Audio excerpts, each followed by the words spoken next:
I never thought I'd marry someone 17 years younger than me. It wasn't something I planned, and if you had told me a few years ago that I'd be settling down with a woman barely out of her mid-20s, I would have laughed in your face.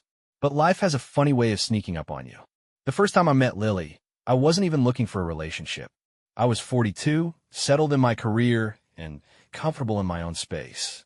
I had outgrown the chaos of dating, the games, the uncertainty. My life was predictable, stable, exactly how I liked it. But then she came along. It happened at a joint meeting between my IT firm and the SMM agency she worked for. I barely noticed her at first.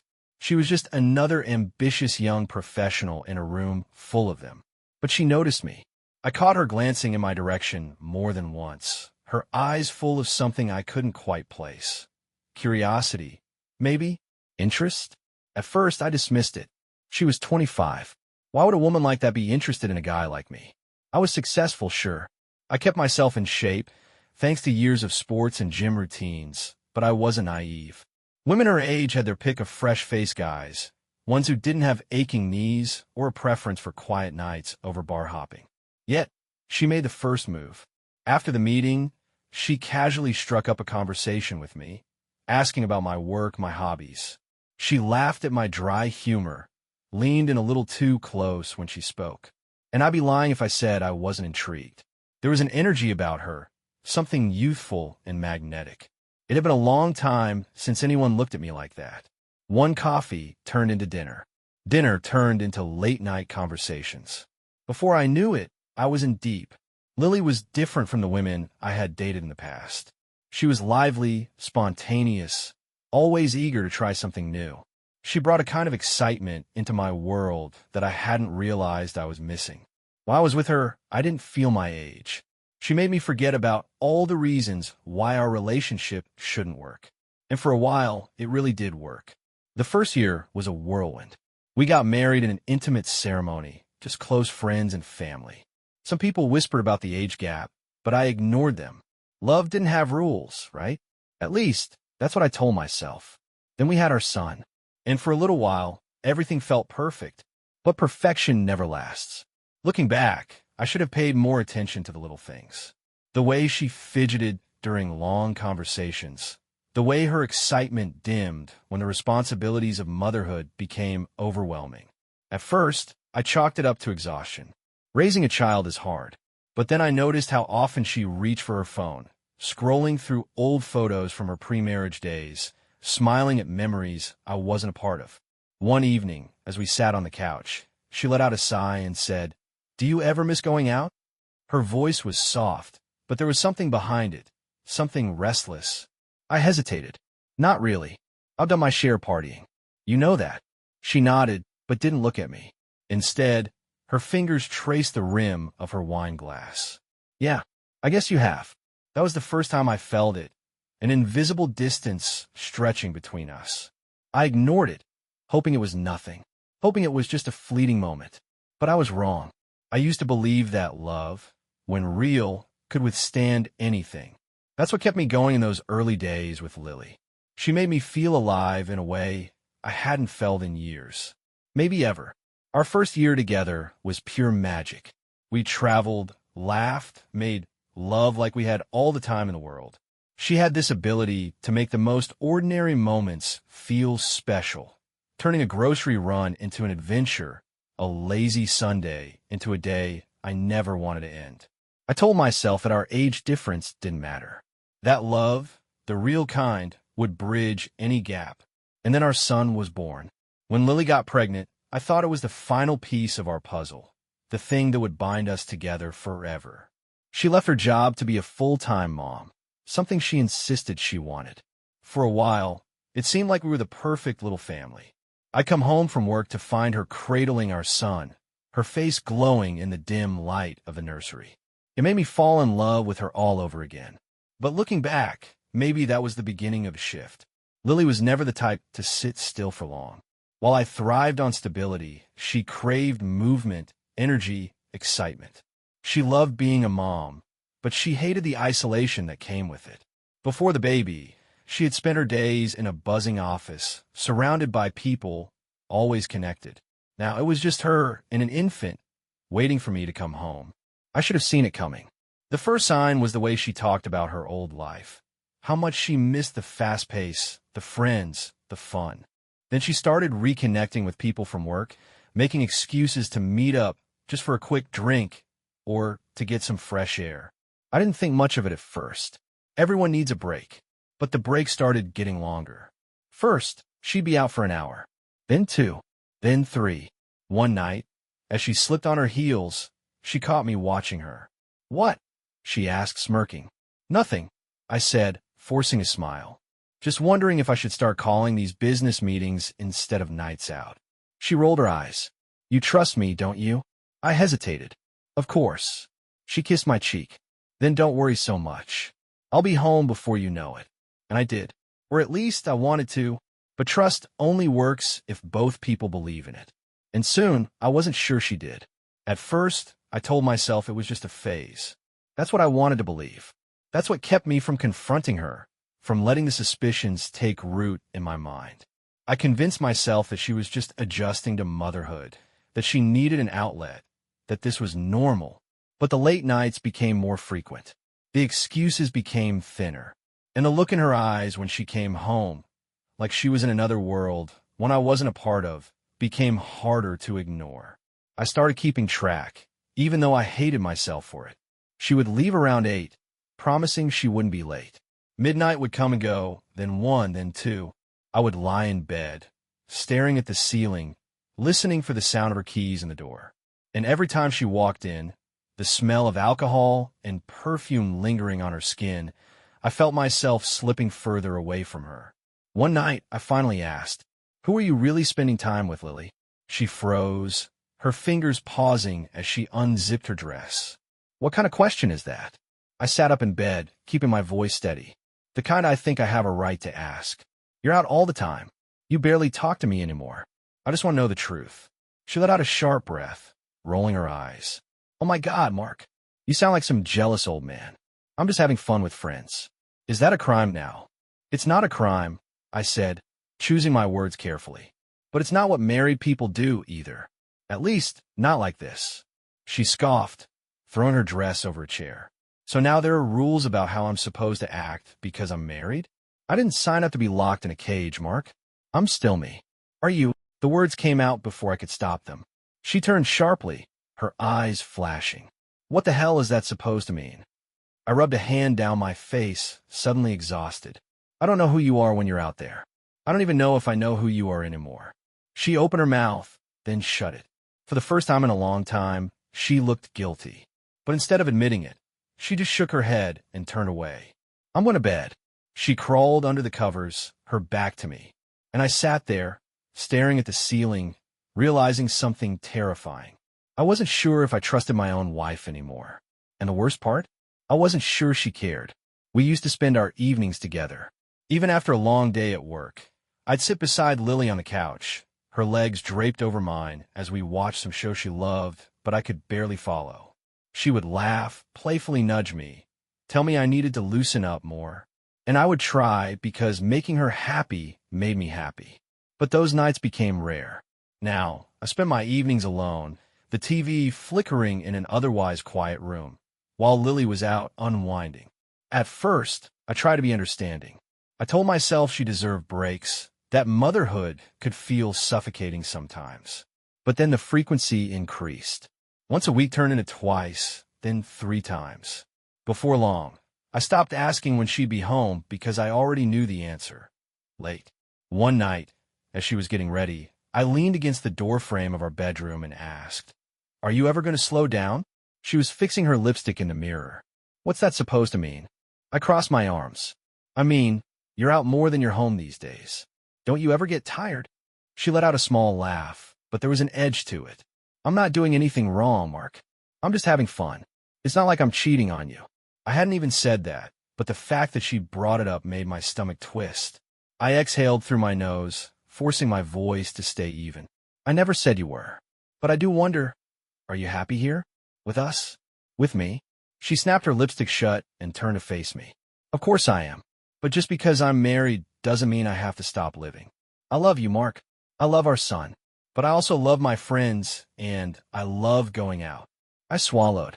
And where do I fit into that? She sighed, stepping closer to cup my face in her hands. Baby, you're my home. But I can't spend every second inside the house. I need balance. I wanted to believe her. I really did. So, I nodded, pretending that answer was good enough. But deep down, I knew something was off. She wasn't just looking for balance. She was looking for something else. And I had no idea what it was.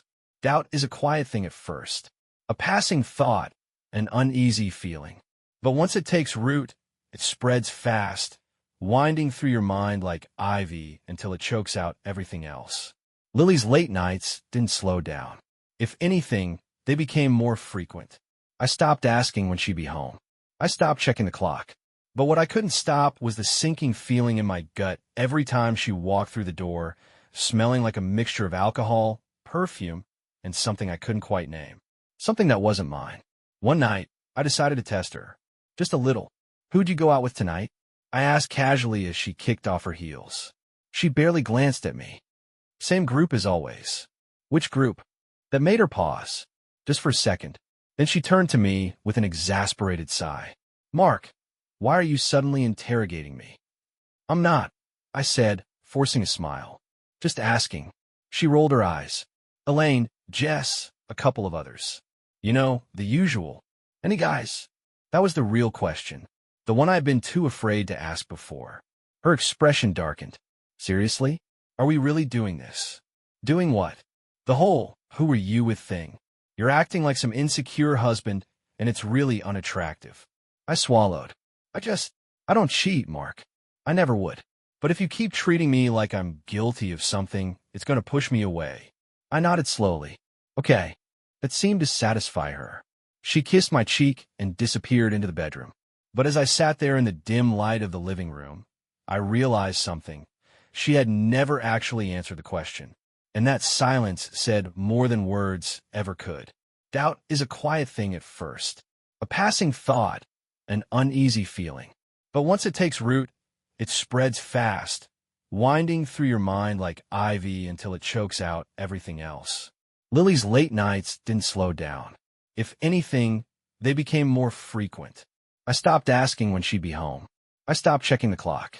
But what I couldn't stop was the sinking feeling in my gut every time she walked through the door, smelling like a mixture of alcohol, perfume, and something I couldn't quite name.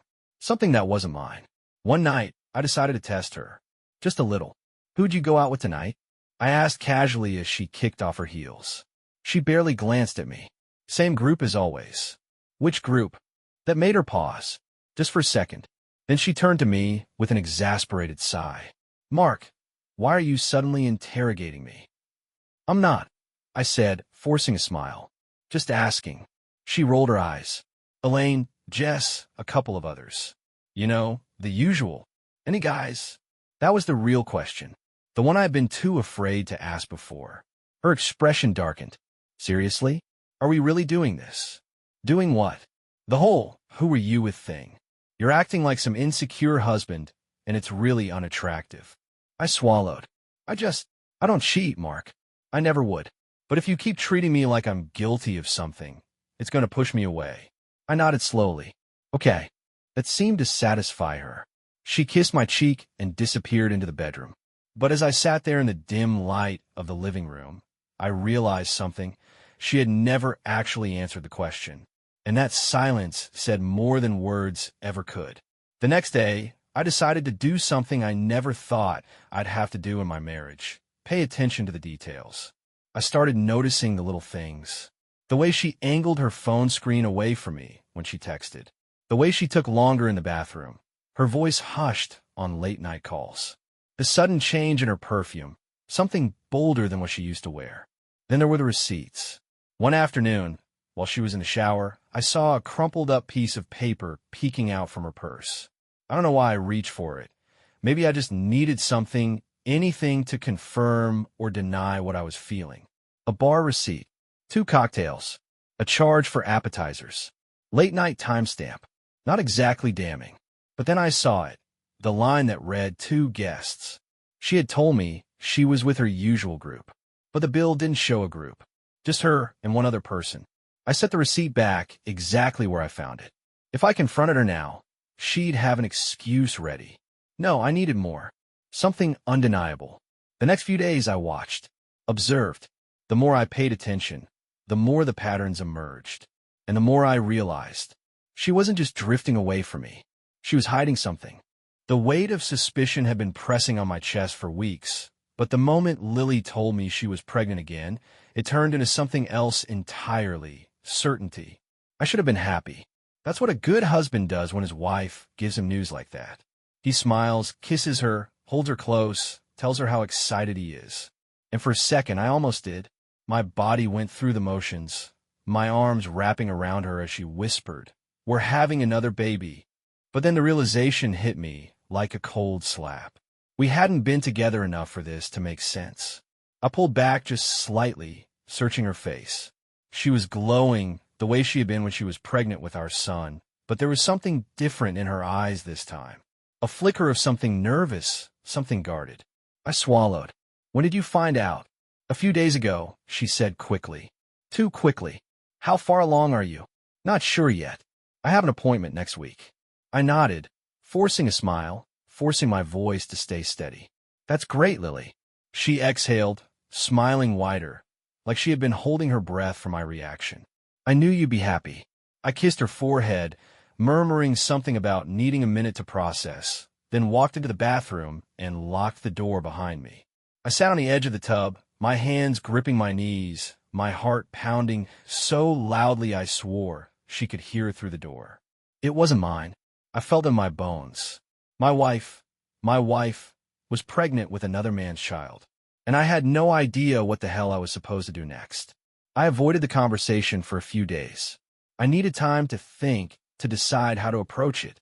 If I came at her too aggressively, she'd shut down, turn it back on me, make me the villain.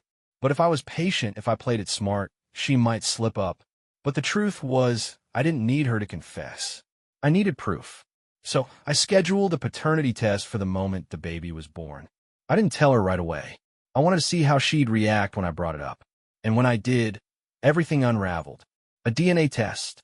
Lily's voice shook as she stood in the kitchen, her hands clenched into fists. "Are you serious?" I kept my arms crossed, my voice as calm as I could make it. "Yes. Mark, I can't believe you would even suggest that. This is our baby." I let out a slow breath. "Then prove it." Her face twisted, a mix of anger and something else, fear. She turned away, gripping the edge of the counter. "You don't trust me." "Should I?" Silence. That was all I needed. She didn't yell. She didn't scream at me, call me an asshole, demand I take it back. Because deep down, she knew. She knew I was right. And for the first time since all of this started, I wasn't the one drowning in doubt. She was. The day of the DNA test was the longest of my life. Lily barely spoke to me that morning. She avoided my eyes, kept her answers short, and tapped her fingers anxiously against the kitchen counter as she sipped her coffee. I didn't press her. There was nothing left to say. We both knew what was coming. At the clinic, she sat stiffly in the waiting room, arms folded across her stomach, glaring at the floor like a petulant child. When they called her name, she hesitated before standing. "Mark," she said quietly, her voice barely above a whisper. "You don't have to do this." I met her gaze, holding it steady. "Yes, I do." She swallowed hard, then turned and walked into the examination room. I clenched my fists, bracing myself for what I already knew. The results came in 2 weeks later. I opened the envelope alone, sitting in my car outside the office, hands trembling slightly as I unfolded the paper. My eyes scanned the page until they landed on the only words that mattered. I exhaled slowly. No anger, no shock, just a cold, hollow confirmation of what my gut had been screaming for weeks. I wasn't a father. And just like that, our marriage was over. When I got home, Lily was waiting for me in the living room. She must have seen my face because she didn't ask, didn't pretend. "Mark, who is he?" I cut her off. My voice was calm, too calm. She blinked, her lips parting, but no words came out. "Lily, who is he?" Her hands trembled as she tucked her hair behind her ear. "It doesn't matter." I laughed. A sharp, bitter sound. It doesn't matter? You blew up our marriage, lied to my face for months, got pregnant with another man's child, and you think it doesn't matter? She winced, wrapping her arms around herself. I never meant for this to happen. But it did. Silence stretched between us, thick and suffocating. Then, finally, she whispered, "His name is Nate." I closed my eyes briefly, as if that would make it easier to process. "And does Nate know?" She hesitated. "I told him last week." "And—" Her throat bobbed as she swallowed. "He doesn't want anything to do with it." I nodded slowly, letting that sink in. "So you destroyed our family for a guy who won't even claim his own kid." Tears spilled down her cheeks. "I made a mistake, Mark. A horrible mistake. But I love you. I love our son. Please don't—" "Don't what?" "Leave." I scoffed, shaking my head. "You made that choice for me. The second you decided I wasn't enough." She sobbed, reaching for me, but I stepped back. "Mark, please." I took a long, measured breath. "I'll be filing for divorce tomorrow. You'll be hearing from my lawyer." Her face crumbled. "No, please. We can fix this. There's nothing left to fix." And with that, I turned and walked away, leaving behind the woman I had once loved and the wreckage of the life I thought we had built together. Walking away should have felt like relief, like breaking free from a prison of doubt and betrayal. But as I stepped out of the house, my house, I felt nothing but exhaustion. I checked into a hotel that night, but I barely slept. My mind kept replaying every moment of the last few months, searching for the exact point where it all fell apart. Maybe it had been unraveling from the very start. Maybe I'd just been too blind to see it. The next morning, I did exactly what I had promised. I called my lawyer. "File the papers," I said. My voice felt hollow, like it belonged to someone else. He asked the usual questions. Assets. Custody. Did I want to contest anything? "The only thing that matters is my son," I said. "I want full custody." "Judges don't usually grant full custody unless there's proof the mother is unfit," my lawyer said cautiously. "She's the child's biological mother. Courts lean towards shared parenting." I clenched my jaw. She's about to raise another man's child alone. She spent more nights in clubs than at home. I'm not asking for full custody because I want to punish her. I'm doing it because I'm the better parent. He sighed. "It'll be a fight, Mark. Be ready for that." A fight. I was too tired to fight. But for my son, I'd fight for as long as it took. Lily called me that night. 5 times. I let it ring every time. Then, finally a text. "Mark, please. Just talk to me." I stared at the screen for a long time before typing back one word. "No." And then I blocked her number. The following week, I met with my lawyer, signed the divorce papers, and made arrangements to retrieve my things from the house. I should have felt something. Anger, sadness, maybe even relief. Instead, I felt nothing. Then, one afternoon, I got a call from a friend. "Have you seen Lily's post?" I frowned. "What?" "She put something up online. You need to look." I hadn't checked social media since I walked out.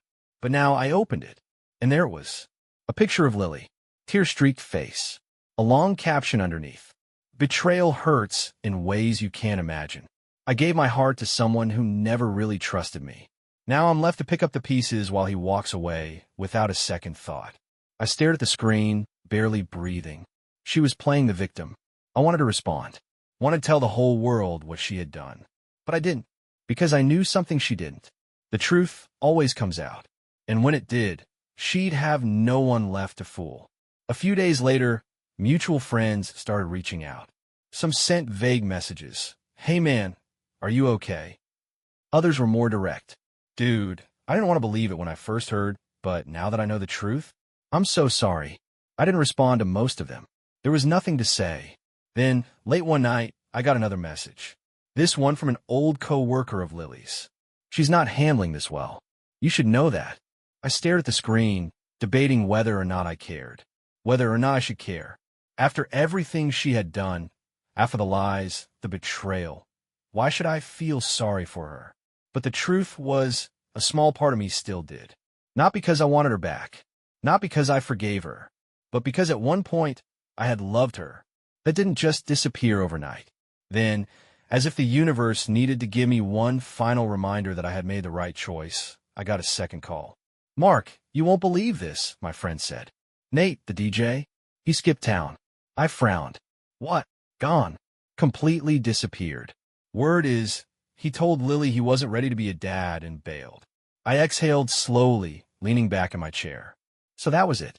She had ruined everything for a guy who wouldn't even stick around. I didn't feel happy about it. I didn't feel victorious. I just felt done. Lily had played her game, and she lost. Now I was finally free. Lily had always been good at spinning stories, at painting herself as the victim, the misunderstood one, the woman who gave everything only to be abandoned. But this time, her story wasn't sticking.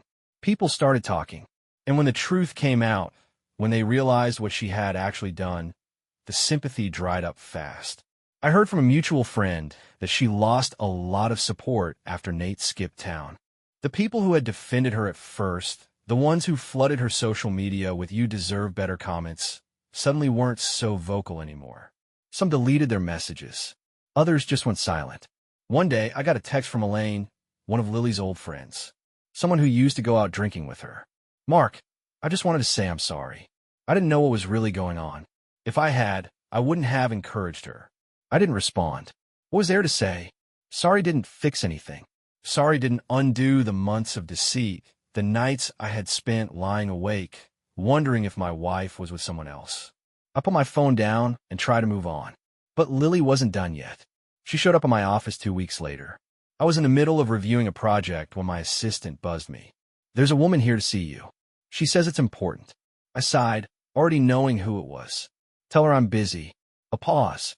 Then, "She's refusing to leave." I closed my eyes briefly, then exhaled. "Send her in." The door opened, and there she was. She looked different, tired, makeup smudged slightly under her eyes, like she hadn't been sleeping well. Her hair, once always styled perfectly, was thrown up in a messy bun. For a second, I almost felt sorry for her. Almost. "Mark," she said softly, stepping inside and closing the door. "Please, just hear me out." I leaned back in my chair, arms crossed. "You have 5 minutes." She swallowed, then let out a shaky breath. "I know I hurt you, and I know I can't take that back. But I still love you." I never stopped. I stared at her, waiting. "I was stupid," she continued. "I got caught up in things that didn't matter, and I lost sight of what did. But I see it now. I see that you were the best thing in my life, and I threw it away." I let her talk. Let her say everything she needed to say. And then, when she was finished, I spoke. "You didn't just throw me away," I said quietly. "You threw away our family, our life. And for what? A guy who ran the second things got real." She flinched like I had slapped her. "I made a mistake." "No." I cut her off. "You made choices." She wiped at her eyes, her voice cracking. "Can't we fix this?" I shook my head slowly. "There's nothing left to fix." Tears rolled down her cheeks, but I didn't reach for her. I didn't comfort her. Because this time, I wasn't the one responsible for picking up the pieces. She took a step closer. "I still love you." I met her gaze, my voice firm. "I don't love you anymore." And for the first time, I saw it, the moment she finally understood that this was really over, that there were no second chances, no way back. She let out a soft sob, nodding slightly, like she was accepting it. Then, without another word, she turned and walked out of my office. And just like that, she was gone. I sat there for a long time after she left, staring at the door, waiting for some kind of feeling to hit me. Relief, sadness, anything, but all I felt was peace. For the first time in a long time, I felt like I could finally breathe. The weight of everything, the lies, the betrayal, the heartbreak, was no longer mine to carry. The divorce was finalized 2 months later. I thought I'd feel something when I signed the last set of papers. Some kind of pain, some last-minute hesitation. But as I scrawled my name at the bottom of the document, all I felt was certainty. It was over. I had spent so much time wrapped up in Lily's chaos that I had forgotten what peace felt like. And now, sitting in my lawyer's office, watching him stamp the paperwork, I felt it. Real, absolute peace. Lily moved out of town shortly after the divorce. I heard bits and pieces through mutual acquaintances. She tried to make things work on her own, but without Nate, and without the support she had expected, things weren't easy. I didn't check up on her. I didn't need to. I was too busy moving forward. The first night in my new apartment, I sat on the couch with a beer in hand, staring at the quiet space around me. No tensión, no fights, no waiting up at night, wondering where my wife was. Just me. And for the first time in years, I was okay with that. I had my son, my career, my future, and none of those things were tied to her anymore. Lily had made her choices, and now I was finally free to make mine. One evening, as I was picking up my son from daycare, one of the other parents struck up a conversation. She was kind, easy to talk to, no games, no complications. Just simple, genuine conversation. I didn't ask for her number that day. I wasn't in a rush for anything new. But as I drove home, listening to my son babble in the back seat, I realized something. For the first time in a long time, I wasn't looking back. I was looking forward, and it felt damn good.